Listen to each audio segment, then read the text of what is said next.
Hey everyone, welcome back. Today we're going to be giving the latest on the stimulus checks and stimulus bill negotiations. I'm going to be telling you exactly where we stand with the Republicans and the Democrats. I'm going to give you the latest in news that is affecting the stimulus bill negotiations.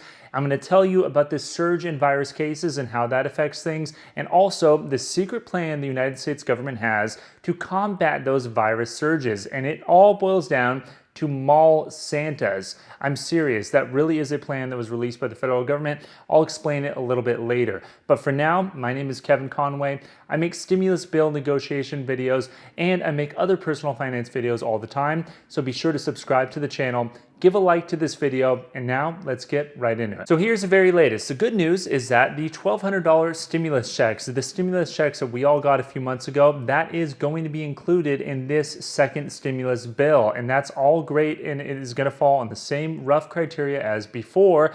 But when is that stimulus bill going to pass, and when are you going to be receiving those stimulus checks? The short answer is nobody knows. Both sides, the Republicans and the Democrats, seem to inch closer and closer and closer together, and then something happens and the bill is not ultimately passed. So a few weeks ago, we had the Republicans propose a $2.2 trillion bill, and the Democrats propose a $1.8 trillion bill. If they split the difference, then we would have an agreement, but that's kind of the problem. It all boils down to the exact details. So for now, the Democrats are saying the Republicans are not giving us the amount of state and local government aid we want, and they don't have an accurate, good method for testing and tracing of the virus. Republicans have disagreement with that, but that really is the disagreement right now between Nancy Pelosi's Democrats of the House of Representatives and the Republicans led in negotiations by Steve Mnuchin. So if these things sound familiar to you, it's because they are familiar to all of us who've been following the negotiations. The state and local government aid, I mean, that's something that the Republicans have already agreed to with the Democrats to provide billions and billions of dollars for state and local governments that have been affected by the virus, that have had their tax collections down significantly. And it's really just kind of the amount of details and the amount of money actually allocated to each state and local government that seems to be up for grabs. This to me seems like a very strange point. I talked about it in my previous stimulus video,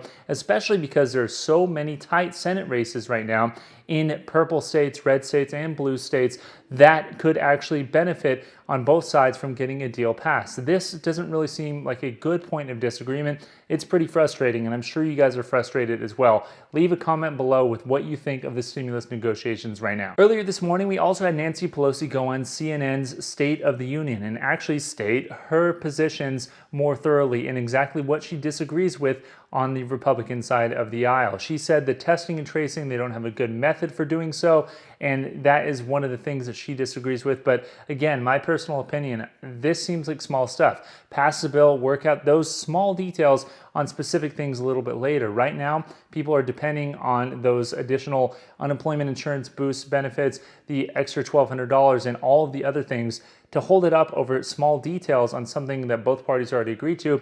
That's a little frustrating. And who said the Republicans don't have an accurate, good method for testing and tracing of the virus? The Wall Street Journal broke what I think is one of the best stories of the last several months related to this, and that is the federal government's plan for public awareness of the new vaccine that is going to be forthcoming. And it involves, yes, like I said earlier, mall Santas. Get this. According to the Health and Human Services, they spent $250 million on a campaign to train mall Santas about getting the virus awareness out there, the vaccine awareness out there. And in exchange, the mall Santas, I mean, this is ridiculous, they would actually get the vaccine earlier than everybody else. Now, I know there's so many things that you must be wondering about this, but let me read you a few things. As part of the plan, a top Trump administration official wanted the Santa performers to promote the benefits of a COVID-19 vaccination and, in exchange, offered them early vaccine access ahead of the general public. Now, this may seem a little bit strange, but I can understand the reasoning why they actually wanted to go about this route, to calm some fears, to get the message out there, to be a little bit more hopeful in the holiday season. Now, that's at least what people have said from the Trump administration about this program before is canceled. But I gotta admit, it's kind of a weird way to spend $250 million. Now, this is also really hilarious. This is what the chairman of the Fraternal Order of Real Bearded Santas, that's an actual thing, Rick Irwin said that this is very disappointing. It was our greatest hope for Christmas of 2020, and now it looks like it won't happen. So if you're part of the Fraternal Order of Bearded Real Santas, then you're not going to have as good of a Christmas this year. Do you guys think this is a good way to spend $250 million? Remember, it's your money, your taxpayer. It's $250 million of your money. Let me know in the comments below. With that being said, it's not all laughable. Things are getting a little bit more serious in the country and globally. The United States hit a record high number of virus positive cases in the past 2 days, which is not good. And you also see in Europe, they're implementing a lockdown strategy again to deal with their surging cases in their respective countries. In addition to that, Mike Pence's chief of staff, he actually tested positive for the virus.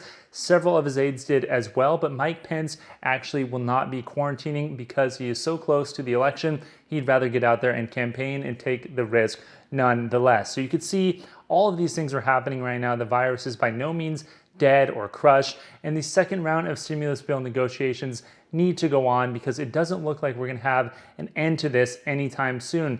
Any vaccines that come on board are going to take a while to distribute and get to the general public, and unless you're a mall Santa, then it looks like you probably will have to deal with this. But if things weren't bad already, if things weren't already heated with the election so close from now, we have the Supreme Court nomination of Amy Coney Barrett, which is a polarizing topic for the right and the left. It is an energizing topic for the Republicans and a point of soreness for the Democrats. It looks like Amy Coney Barrett will be confirmed to the Supreme Court this week, which will only further delay the possibility of having a stimulus bill passed before the election. There simply are not enough days to actually pass Amy Coney Barrett in the Senate and actually work on a piece of legislation and sign it and push it into law before the election. That right there and all of the political heatedness around it is going to lead to what I think it will result in a stimulus bill not being passed until after the election. With that being said, if you are banking on a very, very large stimulus bill, something much more generous than what is being discussed right now, you may be in luck because we have Senator Bernie Sanders saying if the Democrats sweep the Senate and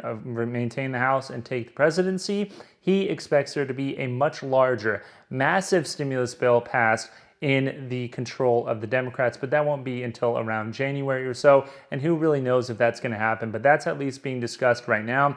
He actually is one of the more prominent members of the Senate, and he's going to be pushing for that increased stimulus bill. So with that being said, that's pretty much where we are right now. No surprise, but politicians will be politicians, blaming one another and trying to further their own political ends by using a crisis to their advantage. It's a shame, but I don't think we're going to have anything passed until after the election occurs. Let me know what you guys think in the comments below. Let me know how it is in your neck of the woods. I want to hear, is it worse? Is it better than it was a few months ago? Please let me know. I'm really curious to hear. Now, with that being said, my name is Kevin Conway. I make stimulus news videos all the time and other personal finance videos, so be sure to subscribe to the channel. If you're looking for a good bank account, look in the description below for SoFi Money. You get $50 signing up for a free bank account. That's a bank account that I have and I love and I use all the time, so be sure to check it out if it would be of use to you. With that being said, I'll see you guys next time. Thanks.